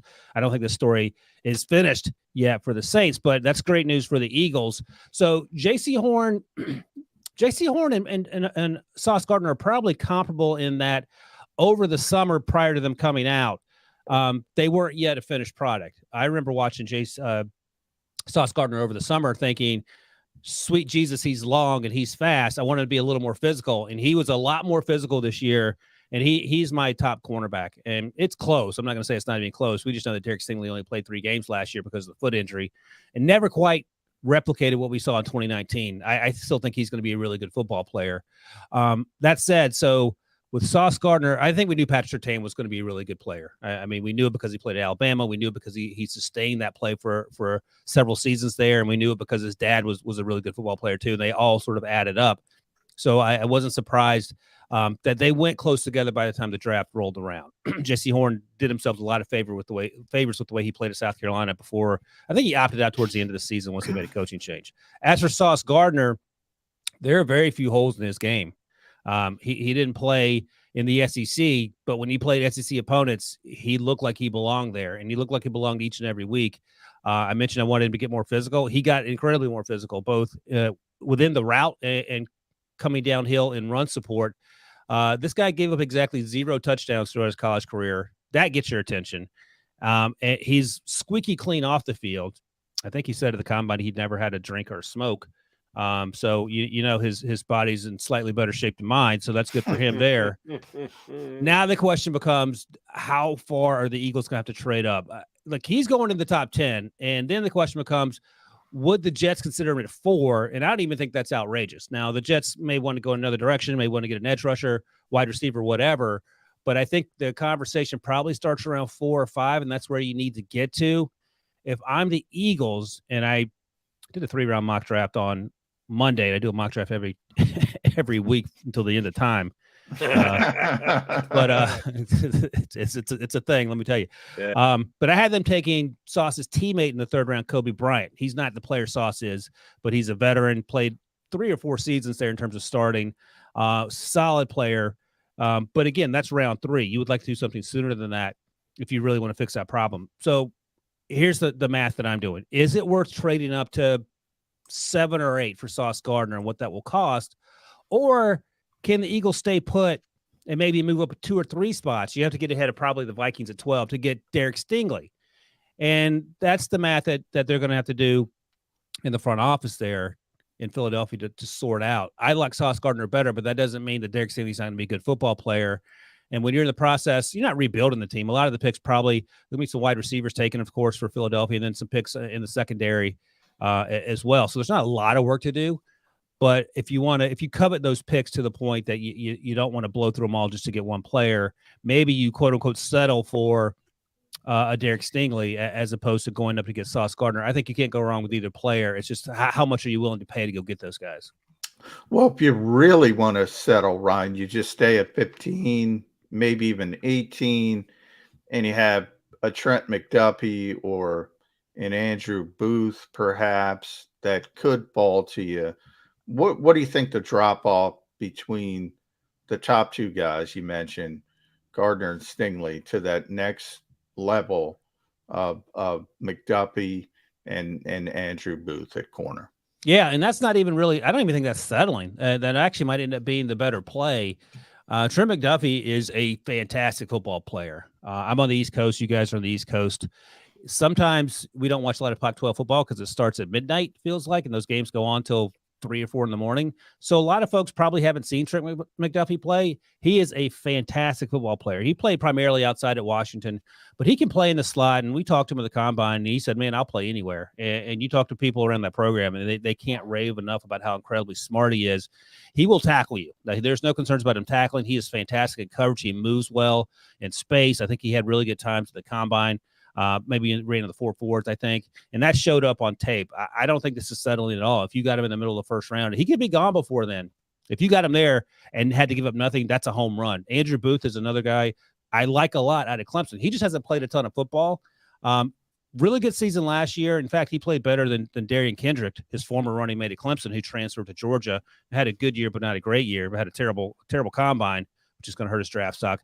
Andrew Booth is a good young football player, and he's so smooth. And again, when you see these guys, and a lot of times we fall in love with the combine numbers. I'm glad you ran a 4.8, but if you're so stiff in the middle of the field that you can't turn around, it doesn't really do anyone any good. So you have to try to convince yourself to look at not only those combine numbers, but to remember how they played during the season. And Andrew Booth was a great football player. He feels like he could be there in the 20s. Only because I think other guys ahead of them will be overdrafted, whether it's edge rushers or offensive linemen or, of course, some of these quarterbacks. But I think those are 2 guys that could legitimately be there for one or both of those Eagles picks if they decided not to trade up for Sauce or Derek Stingley. And I don't think there's a huge enough drop-off that you could say that Sauce is worth a 3rd-round pick or a 2nd-round pick more than Trent McDuffie to go get him. I would stay put and keep the 2nd-round pick, I think. Unless, of course, you're on the air on CBS Sports Radio till 2 o'clock in the morning. Then you are up watching Pac-10 football. Yes, there you go. While you're doing a show, you just can't zero in as much as you would like to do, but I digress. All right, hypothetical question for you. And it's something that John and I have kicked around plenty leading up to the draft. He and I agree that there are 5 edge rushers that are probably going to go in the first 14, 15, 16 picks, and that's where the Eagles' first pick is. They may or may not get a shot at one of the top guys. If you take a Jabbo out because of the injury and you don't say he's the top 5, 3 are going to go in the top 5, 10 max, and you get Karlaftis and maybe Jermaine Johnson into the mix. If the Eagles don't get a shot at one of those edge guys, who's number 6? Do you put a Jabbo in there, even though you know you're going to have to wait for him to come back from injury and going to roll the dice a little bit? If you think that drops him even further down, who's the next edge rusher for you that the Eagles probably won't take it 15, but may think about taking it 18? I don't know.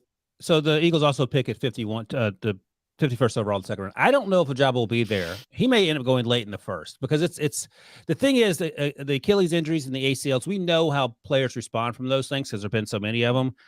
They're not like the Tua Tagovailoa hip injury where we we have no idea how this is going to play out. So I think that has mitigated some of the concern from NFL teams. But that said, they're those guys, Jameson Williams, the wide receiver, of course, out of Alabama, ACL, and then Ojabo aren't going to go as high as they would have gone. So if we take Ojabo out of the mix, I don't think he's going to be there at 51. You mentioned Jermaine Johnson. I love Boye Mafe out of Minnesota. You do. He's about 260, 265. He plays much lighter than that, and that's not a bad thing. I mean, he's incredibly quick when you watch him play. And he looks like he's 240, but he's a big guy. He hits his hands off 2-point stance a lot. Doesn't put his hand to the ground, but that doesn't mean he can't do it. That's just something he'll have to learn. He is fun, and I like him better than George Karlaftis. So George Karlaftis would be, I have a second round grade on Karlaftis. Wow. I know some teams, and I've talked to teams about this. They don't consider him, at least some of the ones I talked to, don't consider him a top 10 pick. Probably more late first round. I just thought that he wasn't as consistently explosive as I want him to be. That doesn't mean he can't be. He reminds me a little bit of AJ Epinesa out of Iowa, who's a good football player, went in the second round to the Bills. He's probably a little better than that. So late first round guy. But look, man, if the Eagles love him and they love him in the middle of the first round, they should definitely take him because I'm just one dude with an opinion. But Mafe would be my guy after Jermaine Johnson. And I have Jermaine Johnson. My grade on him was like about in the mid to late first round, like the 20 range, just based on all the other players in this draft class. He's a really good football player, had a great season at Florida State. But I think Mafe is more explosive. And then after that, there's a little drop off to the middle of the second round, whether it's Kingsley Enagbare out of South Carolina, Mike J. Sanders, Sauce Gardner's teammate out of Cincinnati. He was incredibly long. And the first time I saw Sauce Gardner walking behind us in the combine, I actually thought it was Myjai Sanders because they're both about 6'4" and both weigh about what looks to be about 215. Myjai's up to 230 or something, I think. And then another name to keep an eye on is Arnold Ebiketie out of Penn State. Temple transfer, another insane athlete off the edge who is still sort of learning the position, and he's going to get better as well. Maybe he's there at 51. I'm not sure, but there's been some first round buzz about him. I don't like him that much, but again, I'm just looking at him as a Penn State player. I have no idea what he's going to look like in 2, 3, 4 years, which is obviously what these NFL teams are trying to figure out. Yeah, and the Eagles just had a top 30 visit with Ebiketie. So, and somebody they had in yesterday. So, Ryan, you're an East Coast guy. We're in Philadelphia, so it's a tradition unlike any other. It's April in Philadelphia. I'm not talking about the Masters. I'm talking about they're going to take a wide receiver in the first round of the draft because they have to. Again, they had Jameson Williams in yesterday coming off the torn ACL. What's your favorite flavor at the wide receiver position? I thought you were going to say a tradition unlike any other. The Eagles are not going to draft a linebacker in the first round. Well, that is that too. Jerry Robinson has already popped the cork. I said, he doesn't. You can buy the champagne early. You can't pop it, but they signed Kaiser White, so he can pop it. Right, that's right. Yeah. In terms of the wide receivers, I'm actually okay with them tripling down, I guess. Jalen Reagor, obviously 2 years ago, and then Devontae Smith last year. And I think adding another wide receiver will perhaps take some of the pressure off Jalen Reagor. Maybe this is the year that he performs like that first round pick that they were looking for. So Jameson Williams is my wide receiver one. Obviously, he tore the ACL, so that changed things. He'll be ready to go in November, I would imagine, if there are no setbacks, and maybe he's not 100% until the 2023 season, but 85%, I think it gets you started. Jeffrey Simmons, who was drafted by the Titans a few years ago, the defensive tackle, he went into the latter half of the first round. He's a top 5 talent. He came back in November and was just dominating off that ACL that he tore in February before. So I don't think it's a huge concern, but if you're a coach, you want a player in August. You don't want him around Thanksgiving. So as we sit here, Garrett Wilson is my wide receiver one at Ohio State. I love the way he plays. He would be 1B if Jameson Williams was completely healthy. He reminds me in terms of his athleticism and his playmaking ability and his ability to get the line of scrimmage of Odell Beckham at his best. And that's pretty good. I think he goes in the top 10. He could even go 8. to the Falcons there because they have so many needs. 1B for me is Drake Jackson out of USC, 6'4", about 215. His pro day is coming up later this week. He hasn't had it yet. And I don't think he ran prior to that at the combine. I think he had some nagging injury. But he played with Michael Pittman at USC. I think he's going to be better than Michael Pittman, who went in the second round to the Colts. And I like Michael Pittman a lot.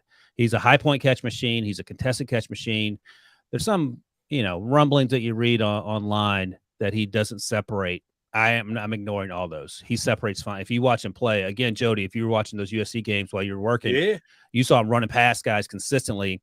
And I was talking to a scout about him a couple months ago, and he said, man, Drake Jackson is, for me, a bigger version of Devontae Adams. Second-round pick, by the way, Devontae Adams. So I think it just reinforces the fact that we don't know what we're talking about. Like, you go look at that draft class where Devontae Adams went in the middle of the second round, and you're like, what are you guys smoking? But it's at this point, and this is something that I have to combat all the time, it's groupthink, and you hear things, and you hear things enough, you start to believe it. So I have to try to convince myself of what I believed in December and January and sort of reinforce those things. And then after that is Treylon Burks, who ran a 4.55 at the combine, and that got some people's attention. But again, another guy who played against SEC cornerbacks and safeties and dominated. And he was, again, running by guys with that 4.55 speed. If you like Juju Smith-Schuster, if you like Deebo Samuel, if you like a little bit of A.J. Brown, but not quite that fast, Treylon Burks is the guy for you. And I like him a lot. And I think that he makes sense. He would make sense in Philadelphia because he lines up in the backfield sometimes. He runs end arounds. He has a speed to turn the corner. But I think if he doesn't go there, Green Bay makes sense. Kansas City makes sense. Pittsburgh makes sense. They just lost Juju Smith-Schuster to KC. So there are a lot of guys there, a lot of teams there that make sense for Treylon Burks. Then finally, I'll mention Chris Olave, who typically I have going in the second half of the first round. Not as explosive for me as Garrett Wilson. I thought Garrett Wilson played a little faster, even though Garrett told me at the combine that Christian Olave was faster than he was. Didn't play that way, and he's still a good football player, great route runner.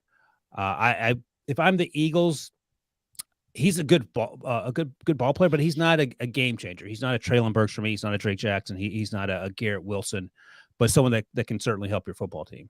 All right. A tradition above and beyond all others, including the Eagles not taking a linebacker since 1979, is the Eagles have never taken a safety with a first-round draft pick. But what if? What if? I'll go to the maximum. Forget about pick 15.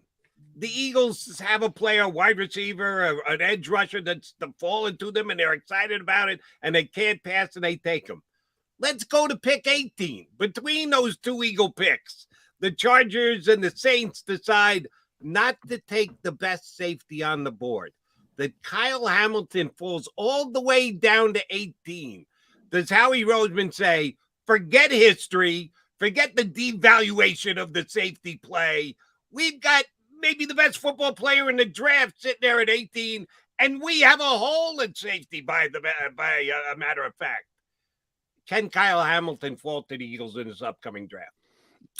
Look, never say never. Don't forget, Derwin James fell down to 17 or wherever he fell to when a few years ago when the Chargers took him. And at the time, it was sort of confusing, and it's played out to be sort of a confusing pick because he should have gone much higher. He struggled with staying healthy, but when he's healthy, he's a game changer. And the thing about Kyle Hamilton is he ran into the 4.7s at his pro day. That wasn't great for sure. I think he ran 4.59 at the combine, which is no issue whatsoever. But he plays much faster than that. And if you are willing to overlook the combine or you were asleep that day and didn't see those numbers, you're like, this guy's a top 5 pick. And the thing is, he does play deep safety, but he can also play in the slot. He can play in the box. He can play apex defender. He can do a million things for you. And sweet mercy, if he's there at 18, you almost have to take him. And as you point out, Jody, he does fill a huge need. I thought you were going to ask me about the safeties number 2 or number 3 that might be there, but I'm going to the top. If Kyle Hamilton's there even if he's there at 15 or 16, whichever the first pick is, 15. Yeah, man, you got to think about it, because if it's a Derwin James situation, you're hitting the home run. And again, the issue is health. And I know the safety position, you have to go back to probably Polamalu and Ed Reed to find safeties that were worth top 10 picks, guys that actually didn't go in the top 10 for various reasons. Jamal Adams went that high. He wasn't worth it. He's a good football player. He's not a great football player. Derwin James didn't go in the top 10. Perhaps he should have, but he struggled with health. And after that, Sean Taylor is probably the other guy. But after that, you're sort of searching. And there aren't a lot of safeties that do the things. Like Isaiah Simmons is a guy who is a tweener role. He doesn't play deep safety.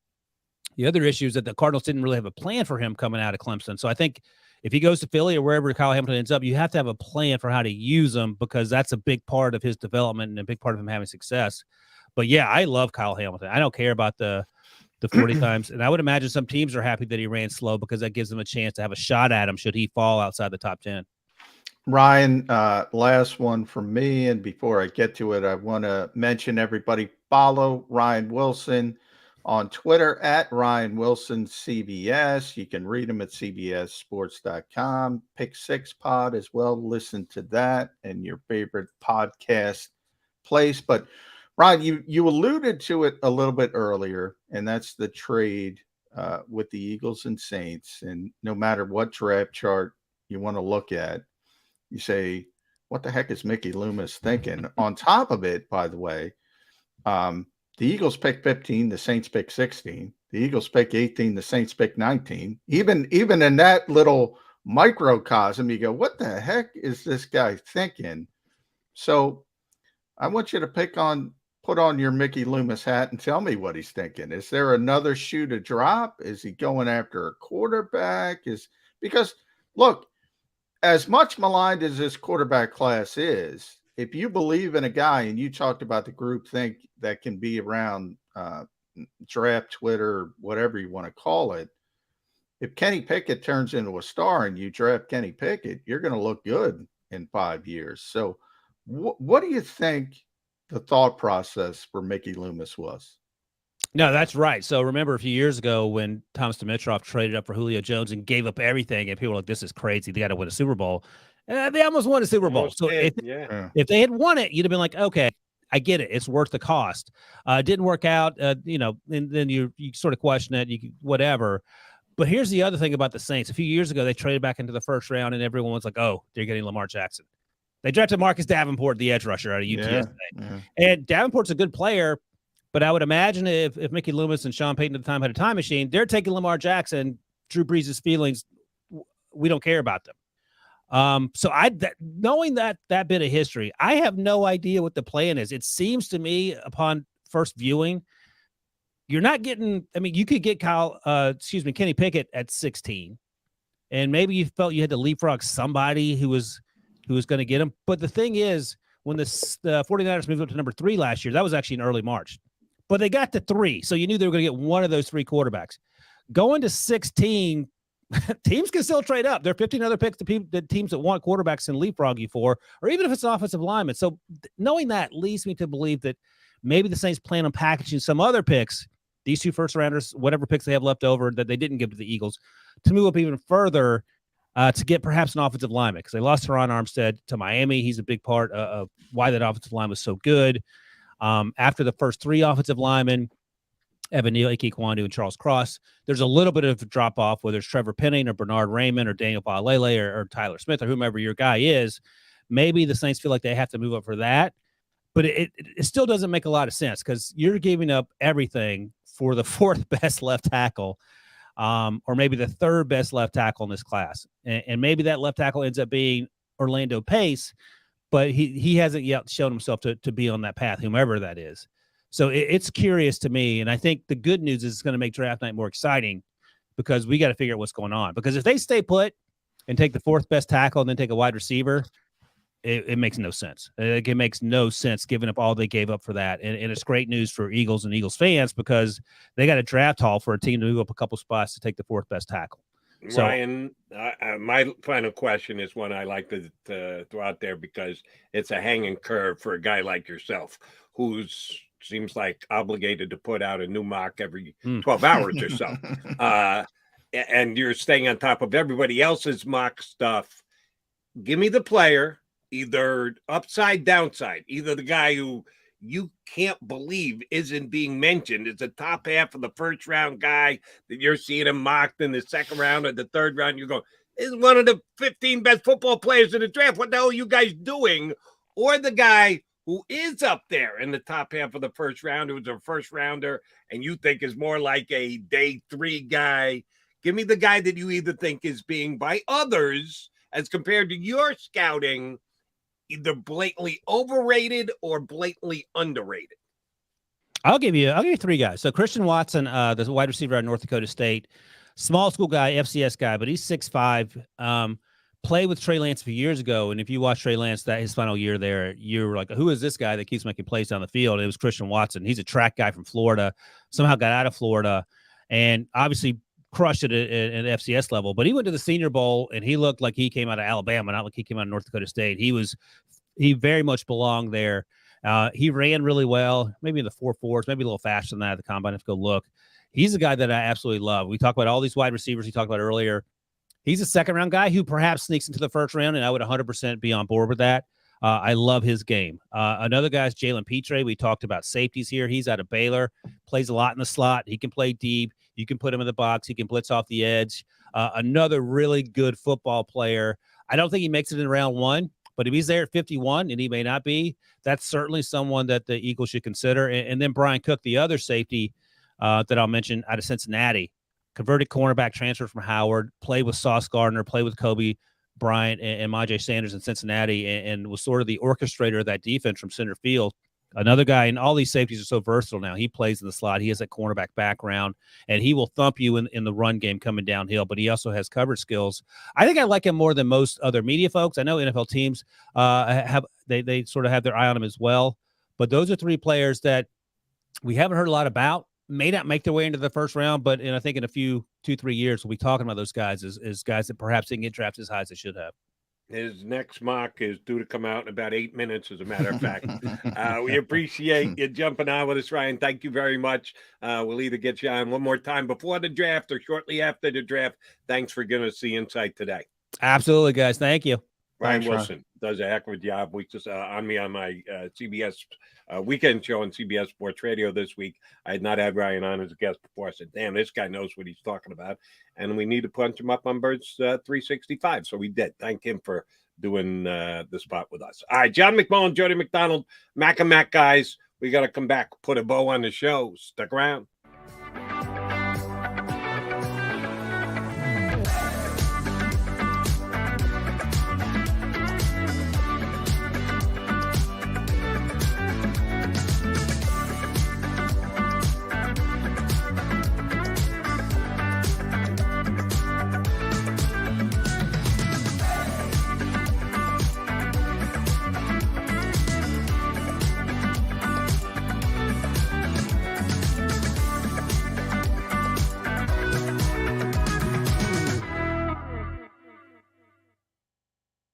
Imagine for a moment that you went to work today, and when you came home, you were catastrophically injured. Your life and your family's life. That's what happened to union construction worker Mike Little. I was scared of what the end was going to be, but to be 100% honest with you, I knew I was going to be all right just by talking with Brian. In my heart, I just knew everything was going to be all right. Call the firm and find out why they say, "We got this." Call 215-458-2222.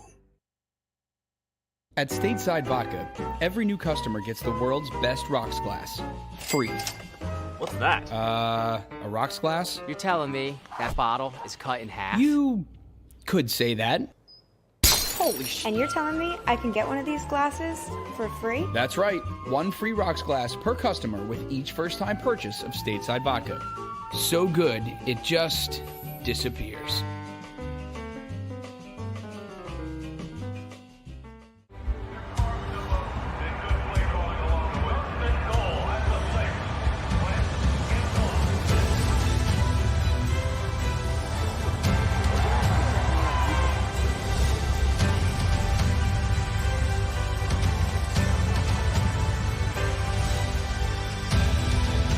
Field of life, First Trust Bank is there for you.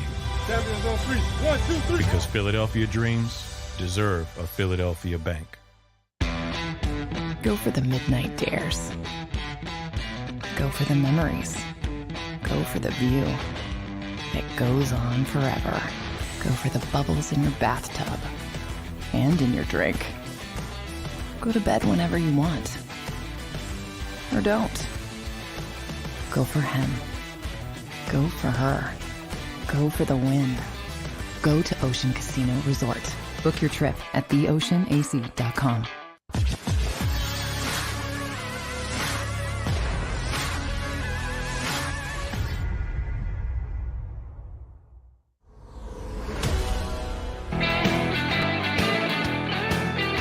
Mac guys here on Birds 365 as we do the countdown to the NFL draft, 15 days and counting. J-Mac, I think the Eagles have used about, last count, almost 15 of their pre-draft visits. You get a maximum of 30, and I'm pretty sure every team uses damn close to 30, if not all 30. There might be a team or two that actually takes advantage and sneaks in an extra one or two and tries to keep it under a radar. But you guys have done a real nice job at reporting who has been here so far. We've got, like I said, 2+ weeks to the draft.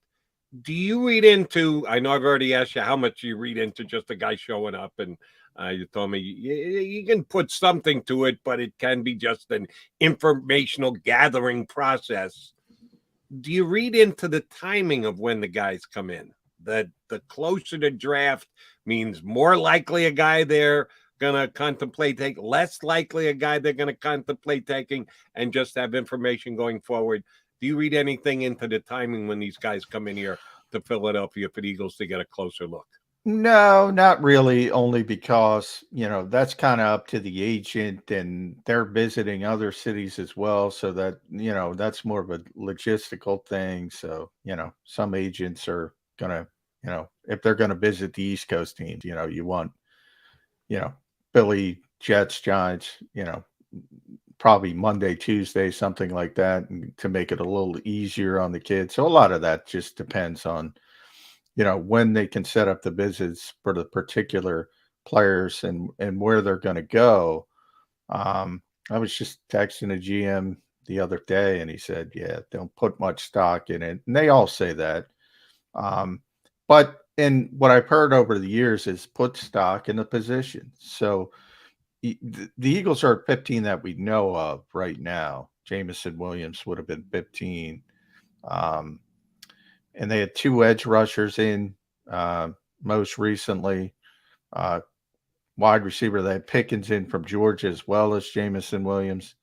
So I think you can gather more from the positions than the particular players. But the players, it's always about, you probably hit this point of the process. Remember, you got the Senior Bowl, the other all-star games, you got the combine, you got the pro days. And these are players potentially you want to know more about that you haven't gotten the information you want. So you might know you like a kid by this point. You're like, we don't want to bring him in. We don't want to raise any eyebrows. In the case of Williams, it might be just injury. Let's take a look at him. Let's see where he is. So it could be a whole host of reasons, but I always paid more attention to the positions than the actual names. And you can see edge rusher, and it's all the natural positions. And wide receiver, they're going heavy at certain positions you would think they would go heavy at. All right, Johnny, last thing for the day, and if we need to expand on this tomorrow, we will. Do you have any inside sources as to what head coach Nick Sirianni's game of choice is right now to judge the competitive nature of the player that's coming in? It's always basketball. Nick's a big basketball guy. He likes Villanova. He likes Villanova. It was rock, paper, scissors before it was ever basketball. Yeah. Well, rock, paper, that was a pre-pandemic era. Although I don't know where we are with the pandemic, because Philadelphia has a mask mandate now, so who knows? But now they got the hoop in the NovaCare complex. They got the mini hoop. He likes Villanova in front of the camera. Behind the camera, he likes Michigan. He's a big 5-5 fan, but don't say that. So there's no Jacks. They're not playing Jacks. No Rochambeau. No Tiddlywinks. Where it's now basketball or nothing. Yeah. Basketball. Remember, early, was it Sam Howell who went 2 for 5? I think it was Sam. And everyone said, well, the Eagles aren't interested in Sam Howell. See? Subterfuge, man. Subterfuge. Let the Giants take him. KP can't play. Yeah. We'll play again tomorrow. Johnny Mac, I plan on being back here tomorrow. You in? Let's do it. We'll be back with another episode of Birds 365 in 2 and 2. If you missed any of today's show on the JAKIB Media channel, listen to the podcast on your way home. Available on YouTube, Apple,